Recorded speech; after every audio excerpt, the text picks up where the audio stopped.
நடைபெற்றுக் கொண்டே வருகிறது. 18 18 நாள் சண்டை நடக்குது. சண்டை.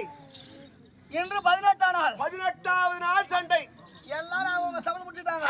அவர் வைத்த சபதத்தை அவர் முடித்து விட்டார்கள். எங்க அண்ணன் தருவார். ஆமா.